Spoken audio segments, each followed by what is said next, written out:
Welcome back to the channel. Now, it seems as if Joylan Silvera has not only tainted his reputation with law enforcement, but has also taken down other former politicians as they visited the bloody crime scene. And this is how it is described in a news report as a bloody crime scene. How is it that Ms. Silvera was said to have died in her sleep? It is also said that the party president, in a post on social media, changed his former statement from something about Mr. Silvera to something about the Silvera family. I'm going to hear what one, they will contain the reasoning. Look and listen. Nationwide News understands that Silvera is also under investigation for corruption and tampering in connection with what the police suspect to be an attempted elaborate cover-up of his wife's brutal murder. It's understood that the police are probing the circumstances in which it appears the barrel of Silvera's licensed firearm was altered in the aftermath of Melissa's murder. Silvera, who's chairman of the PNP's founders group, is under investigation in connection with the suspected tampering of the weapon. The police made a breakthrough in the case when unique markings on a bullet that was found inside Mrs. Silvera's body corresponded to records stored at the Firearm Licensing Authority, FLA, which outlined particulars of the weapon that was assigned to Silvera. Silvera could face additional criminal charges. DPP Paula Llewellyn's office is expected to issue a voluntary bill of indictment today, transferring the Silvera murder case from the first mentioned court in Halfway Tree to the Home Circuit Court in downtown Kingston. Nationwide News understands that the police are also moving to interview at least two prominent members of the PNP who are former members of parliament who visited the bloody crime scene after Mrs. Silvera was killed. PNP Vice President and MP for Northwest Manchester, Michael Phillips, has already given a statement to detectives from the JCF's Major Investigation Division, the MID. On November 11 last year, PNP President Mark Golding disclosed Mrs. Silvera's demise to the country via his social media pages, including Facebook. Mr. Golding wrote that Mrs. Silvera had passed away and expressed what he described as sincere condolences to Joylan Silvera. On December 16, Mr. Golding amended the Facebook post to remove the name Joylan Silvera and instead offered condolences to the Silvera family. By then, the police had upgraded the case involving Mrs. Silvera's death to a murder probe after a post-mortem revealed that she did not die of natural causes, but her life was cut short by 3 gunshots. The police say Melissa Silvera was shot dead while she slept in her bed in her matrimonial home. Joylan Silvera is denying wrongdoing. He's currently represented by King's Counsel Peter Champagny. Ricardo Brooks for Nationwide News. Now, basically, law enforcement is saying that based on evidence in their possession, they believe Mr. Silvera is guilty. It is the belief of the director of the prosecution's office that they have enough evidence to move this from the Halfway Tree Court straight to the Home Circuit Court. Now, what is also shocking is the fact that the news report stated that it was a bloody crime scene.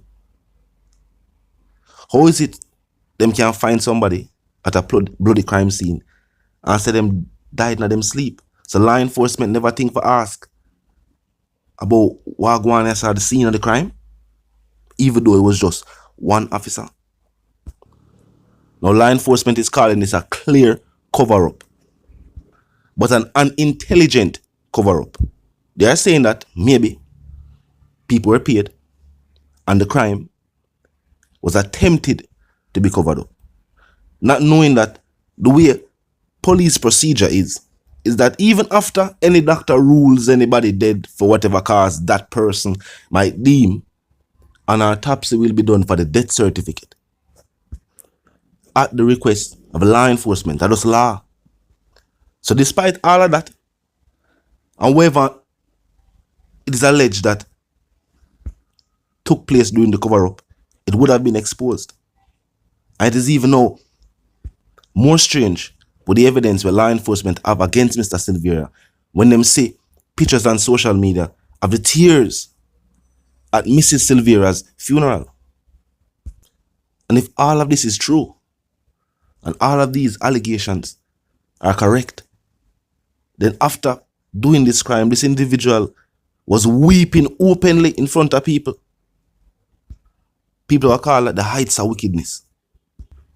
We still don't say any members of Miss Silvera's side of the family forward out on the media and come say anything.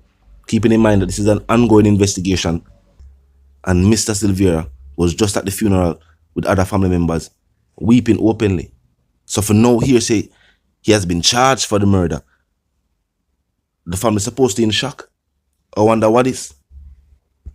Now, law enforcement said they're going to speak with individuals who visited the crime scene. I wouldn't know if that's before law enforcement arrive or after. We don't know. And normally, if it's a bloody crime scene, normally I wouldn't forensics supposed to come investigate that. Or is it that other individuals were allowed to arrive at the scene? And even them forward for come show. You know what I mean? Them condolences and whatever the situation is. Them supposed to stay outside while law enforcement are doing what them do. Now it also seems that with this being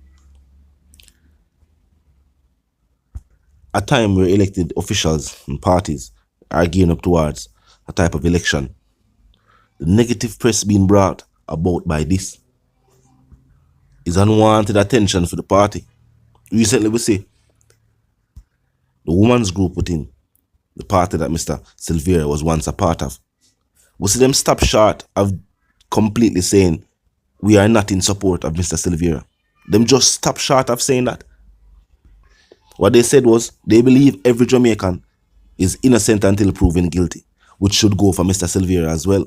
But they also made the point of saying they stand with Mrs. Silvera, Melissa Silvera. What that's supposed to mean, reading between the lines. They are saying based on the Constitution and the rights of every Jamaican, they are not saying Mr. Silvera is guilty. They now say that openly. Because until he is proven otherwise, they must say the law is the law. But they're also saying them want to see justice for Melissa Silvera, and the only accused is her husband. And based on reports, some call this domestic violence at the highest level of society. But what kind of situation could arise between a husband and a wife that them that use him like a firearm and fire it 3 times? Take the life of your own wife, allegedly. This don't seem normal. Normal in an argument, you have women who will get physical, but for the better part, and normally just words. What kind of argument could have pushed a husband to do this? And there's no way if it was physical, Mr. Silvera gonna say, this was self-defense. No judge. Now gonna take them talk there. Self-defense, 3 shots in your own wife? No, sir. When you have to defend yourself, you have to defend yourself. But against your own wife? What lead to that? And if that happened, why was that information not given to law enforcement in the first place? Why it have to reach us? Keep in mind, Melissa Silvera's family only found out days before her funeral what was her actual cause of death. Seeing that before that, they may think it was something else. People had initially thought that she passed in her sleep. This was something over the media. Passing in sleep is what people that call passing peacefully. Only for years say no. Autopsy revealed 3 gunshot wounds. And of course, obviously, while law enforcement is calling this a cover-up, it's as if this autopsy was not done, for whatever reason, if the autopsy was not done or the results was not made known to the public, whoever was covering up this crime would be okay with having the world believe that Melissa Silvera passed in her sleep. Remember the statement saying that Mr. Silvera is concerned about the youth them. They may have children together. I want to know if all of Miss Silvera's children are with Mr. Silvera, or if she even have other children. I think he said she's a mother of 4. Of course, condolences to the family.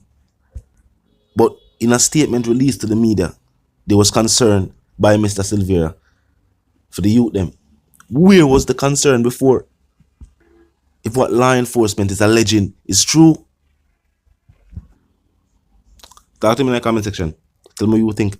And if you're new to the channel, so pass through, we'll click the subscribe icon and then the bell icon. And of course, put it on all. And this is how you know will be notified of all fresh content as soon as fresh content is uploaded and made available for you right here upon the platform. The like icon is also in close proximity to the share icon. Drop a like and boost a share. And tell a friend, tell them sister and them brother them for check out the channel, check out the reasoning. And also join the discussion, the comment section 24/7. It never lack yet. Just be respectful and mindful of the guidelines. Other than that, drop your thoughts, your comments, and yes, your opinions is there. And we can continue the reasoning via the comment section. Now, of course, a quick recap.